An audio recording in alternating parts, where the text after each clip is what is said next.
Bendecidos, bienvenidos a Buenas Noticias de Gran Gozo.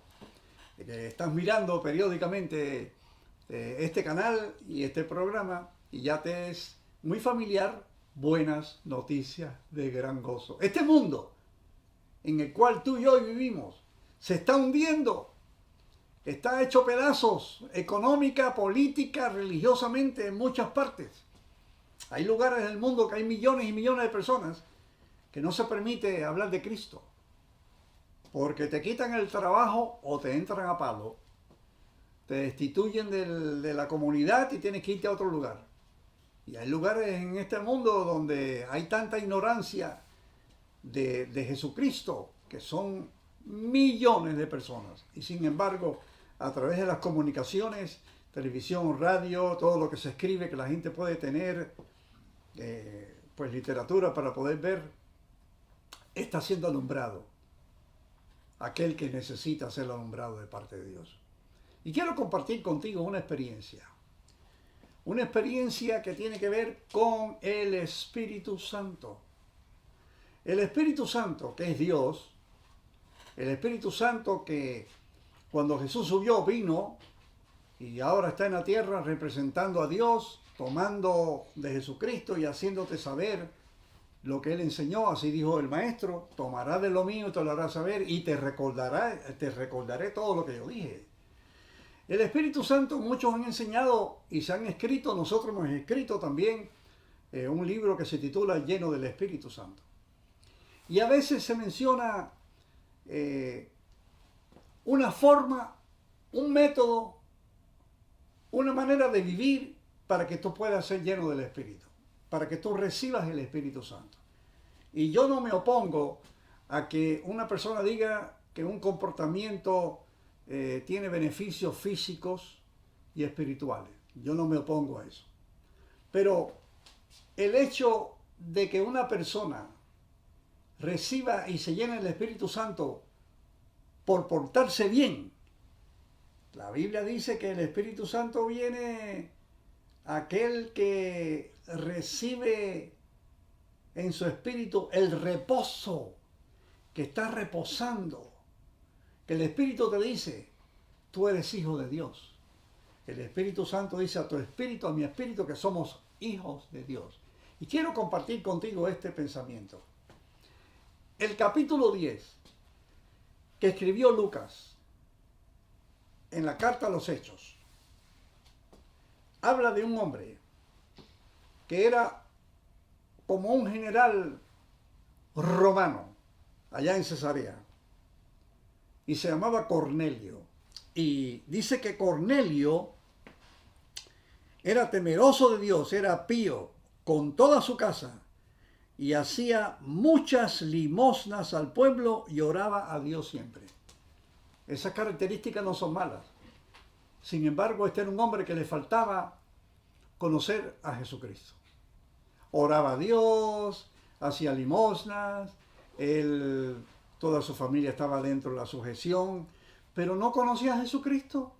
¿Y cuántos hay por ahí hoy en día que hacen lo mismo y no conocen a Jesucristo? Y algunos piensan que ese es el medio de recibir ya el poder del Espíritu. Entonces, ¿Dios qué hace? Él comisiona para que uno vaya al hombre, como estamos haciendo contigo ahora mismo. Dice la Biblia que un ángel se le apareció. Le dijo: Cornelio, tu oración llegó, pero tienes que mandar a buscar a alguien que te va a decir palabras de vida. Dice capítulo 11 después. Palabras de vida. Y vete, manda a buscar a Pedro, que vive allá, no vive muy lejos. El mapa son como 15 millas de Cesarea a Jope. Y Pedro, mientras venían a buscarlo, salió a orar. Aunque era tiempo de la comida, se fue a orar a la azotea de la casa. Y allí Dios le envió una visión de un lienzo que bajó del techo del cielo, ahí que bajó al techo donde estaba. Y había cocodrilos, serpientes, puercos, había camarones, langostas, había vacas, pero casi todo era inmundo, era sucio. Y le dice la voz: mate y come. Que mate y come, si yo nunca he comido eso. No llames tú sucio y común a lo que yo he limpiado. Y él insistió que no comía, y Dios le decía, mate y come, pero él no comió nada. El lienzo fue llevado al cielo. Y en eso llegaron de casa con Cornelio. Oh, aquí vive Pedro. Sí, aquí soy yo, Pedro. ¿Y quiénes son ustedes? Bueno, mira, en esta hora hemos llegado porque Cornelio, el centurión que está en Cesarea, tuvo esta visión y el ángel le dijo que viniera a buscarte. Y Pedro llevó unos testigos con él y salió para Cesarea y llegan. Y cuando llegan, oiga bien, Cornelio se le arrodilla, porque imagínate, cuando un ángel se le apareció y le dice que a un tal Pedro que se llamaba Simón que viniera, dice, Pedro debe ser algo grande, porque si el ángel dijo que fuera a buscarlo, pues se le arrodilló y Pedro dijo, no hagas eso, yo soy un hombre igual que tú. Y entonces Pedro dice, oh, así que ustedes son gentiles. Él no había ido con los gentiles, Dios se lo dijo, no vaya con los gentiles, ustedes vayan a la casa perdida de Israel. Y ahora viene con los gentiles, mandado a buscar por Dios. Dice, ahora Dios me ha hecho entender que no llame sucio lo que ya Él limpió. Fíjate, eran gentiles, pero la sangre de Cristo los limpió. Pero a este hombre le faltaba conocer quién fue el que lo limpió. Y entonces Pedro comienza a mencionar todo lo que tiene que ver con lo que pasó allí. Y dice en este capítulo 10, cuando Pedro estaba hablando, dijo, ustedes saben que lo que pasó con Jesús, que por la palabra del Señor vino la paz anunciada. Y ustedes saben lo que fue divulgado por toda Judea, comenzando desde Galilea, después del bautismo que Juan predicó. Ustedes conocen eso. Jesús de Nazaret, cómo le ungió Dios de Espíritu Santo y de poder, el cual anduvo haciendo bienes y sanando a todos los oprimidos del diablo. Yo me imagino que Cornelio estaba oyendo, wow, eso yo había oído en Judea que había pasado algo. Pero este hombre está hablando ahora del poder del Hijo de Dios, cómo nos vio, qué hizo Él, cómo lo clavaron, cómo murió. Nosotros somos testigos de lo que pasó allí, cómo lo clavaron en el madero, lo colgaron en el madero, que ya hemos estudiado que ahí se convirtió en un maldito. Dios lo levantó al tercer día, se apareció, lo vimos, ya estaba ordenado.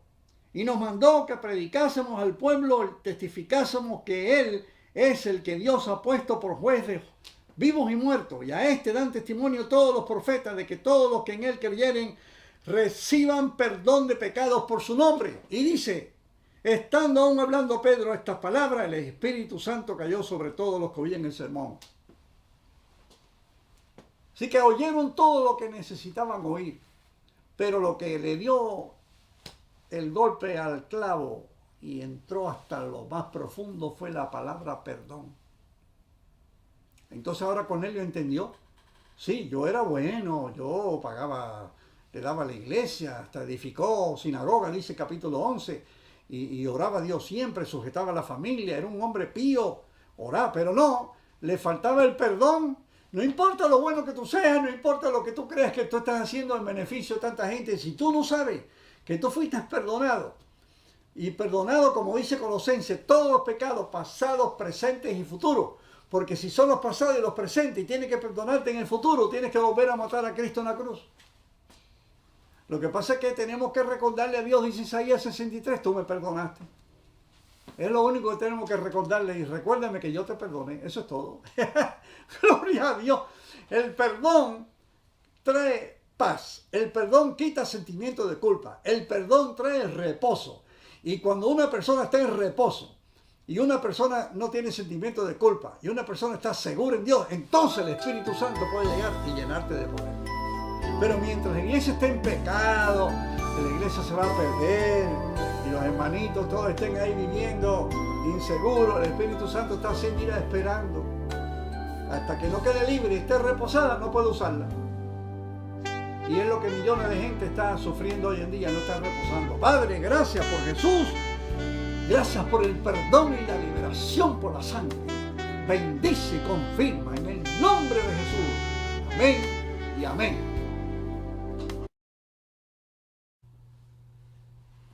Damas y caballeros, aquí estamos una vez más en De Camino a Emaús, junto al pastor Haroldo Camacho y el maestro bíblico Carlos Pérez.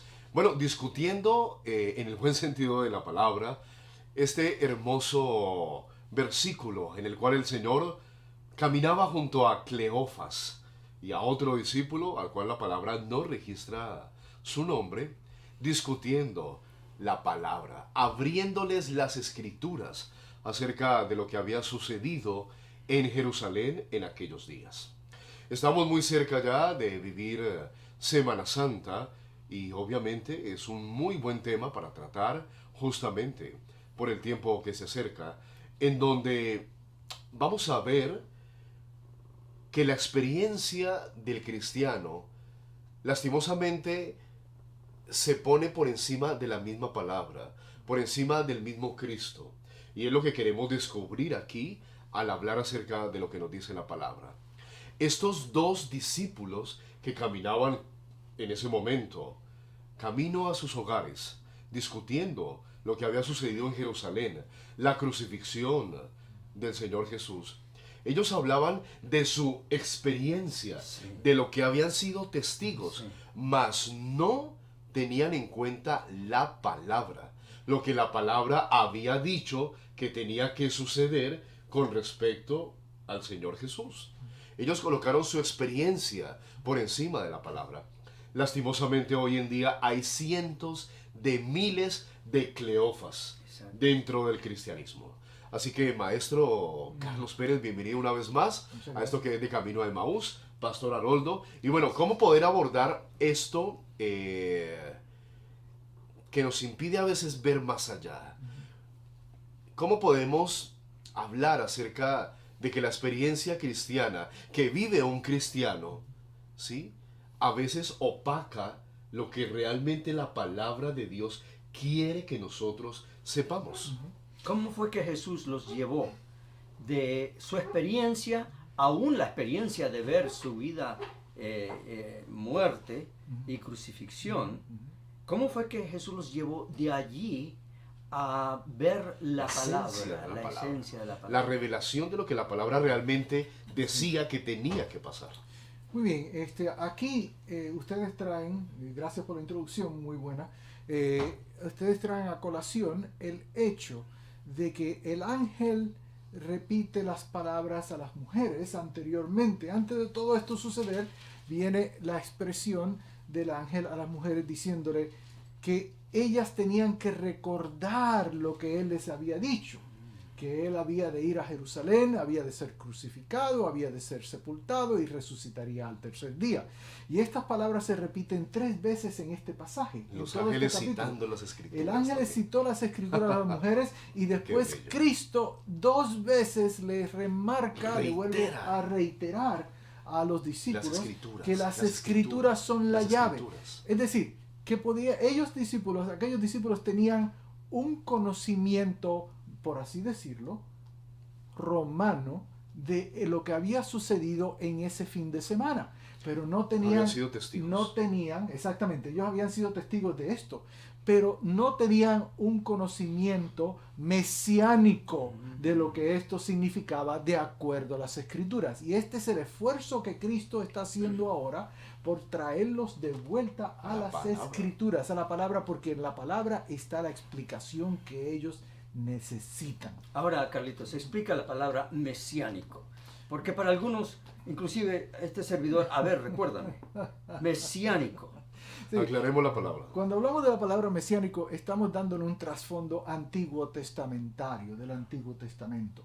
Todo lo que se había prometido desde el Génesis hasta el último libro del Antiguo Testamento, Malaquías, todo eso era una parábola escrita, no que fuera una cosa no histórica, era completamente histórico, pero Dios escribió la historia de su Cristo, del medio de salvación para la humanidad, en cada una de la vida de sus hijos a través del Antiguo Testamento, y la registró en esas páginas para que el que lo mirara pudiera decir: allí está el Mesías, allí está el Cristo, el ungido de Dios para esta labor de salvación.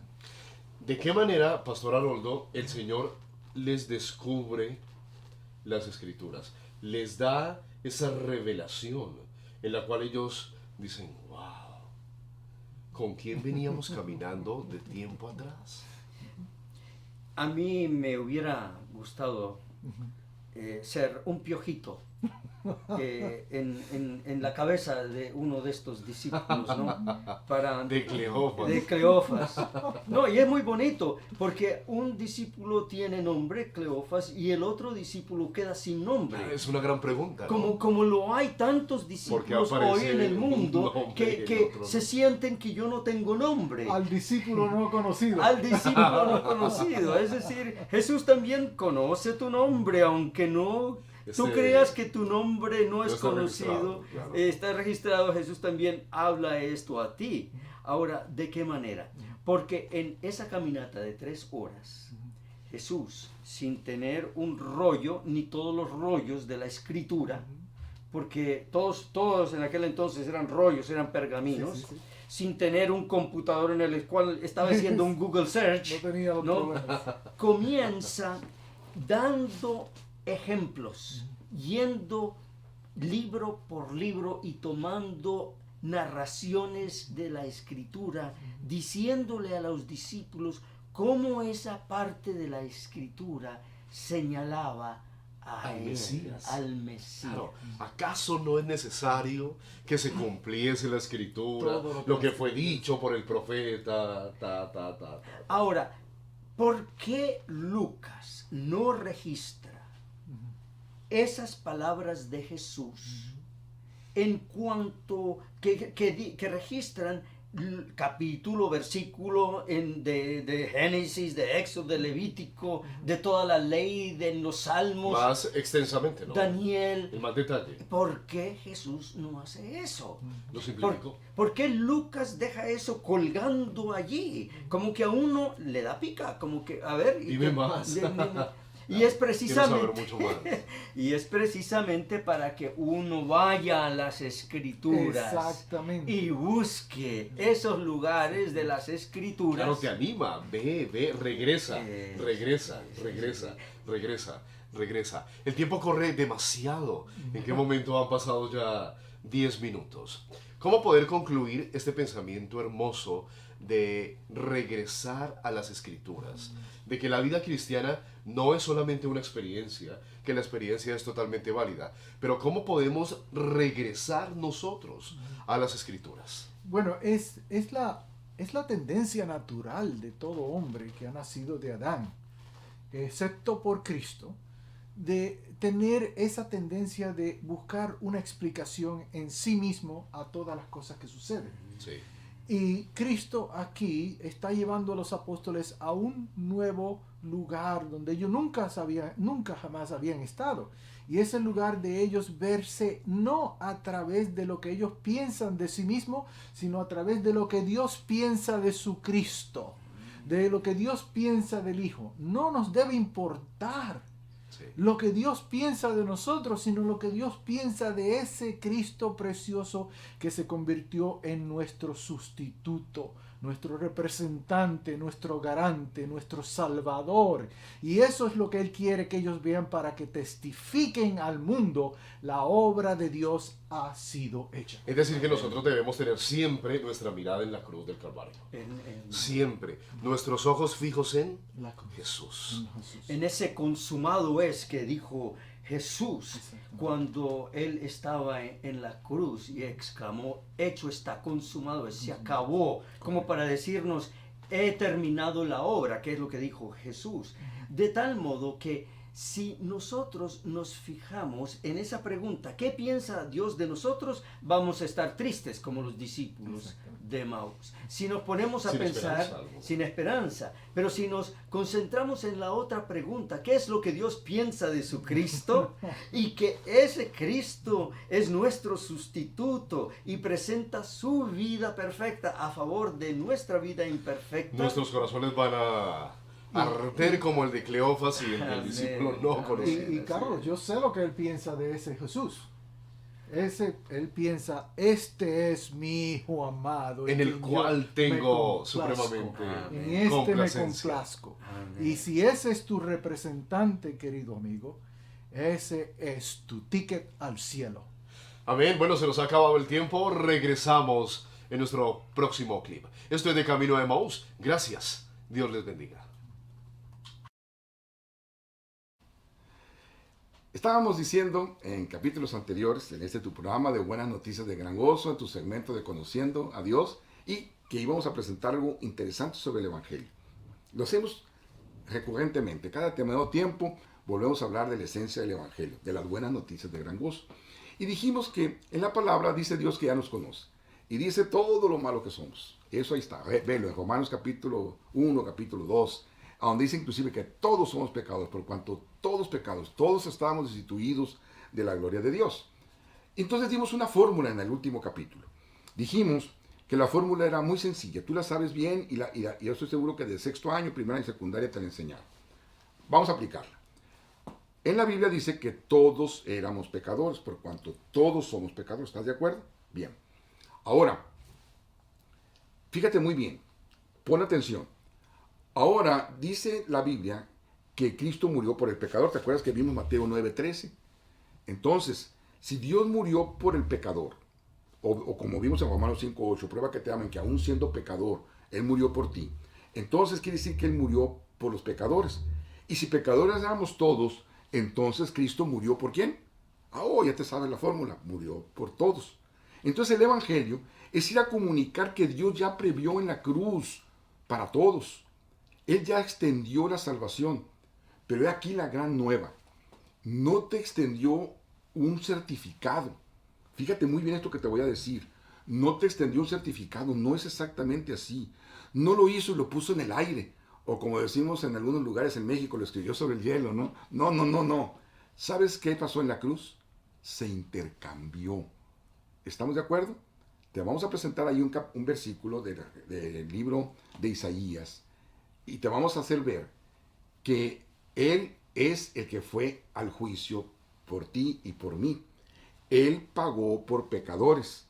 Entonces Él proveyó la salvación para los que no tenían ese problema. Pero decimos que no te extendió un certificado, sino que se intercambió por ti. Lo que tú eras, Él lo tomó. Y lo que Él tenía, Él te lo da. ¡Wow! ¿Cómo sucede eso? ¿Y qué va a pasar con los que entonces si te portas mal? Fíjate lo que dice el capítulo 2 al libro de los Romanos.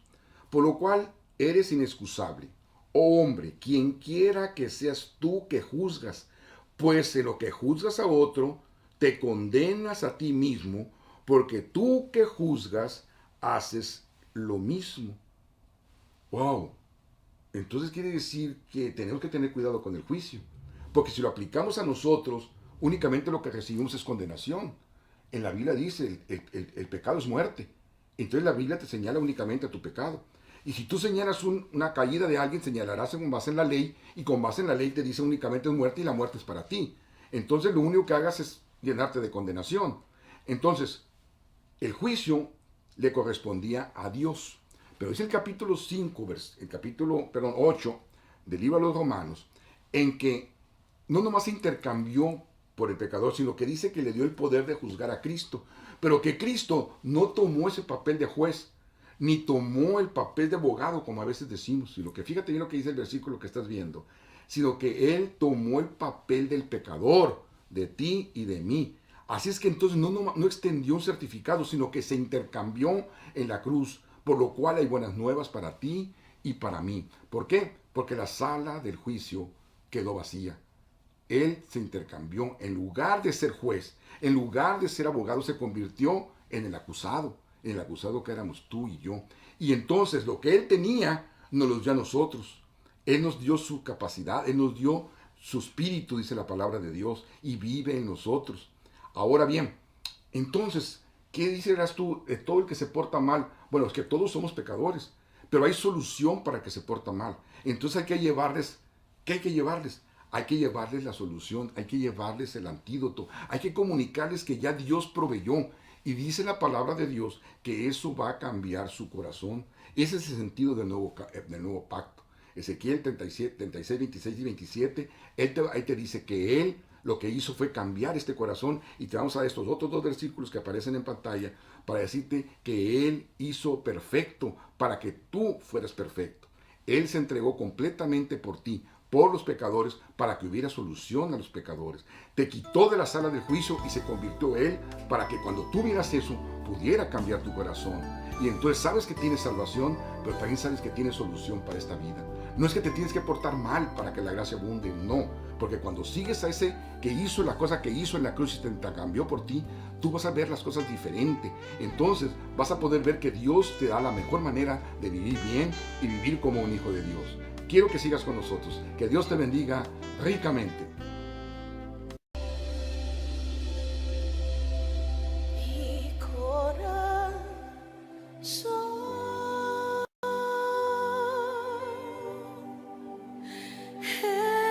entona la canción.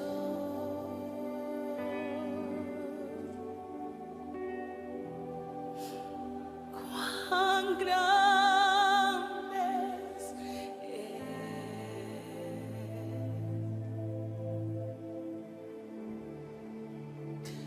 cuán grande es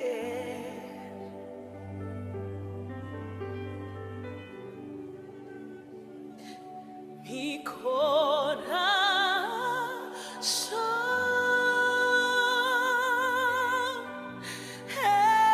entona la canción.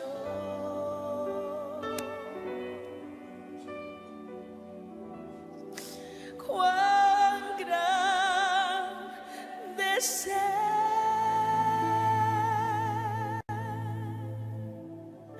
cuán grande es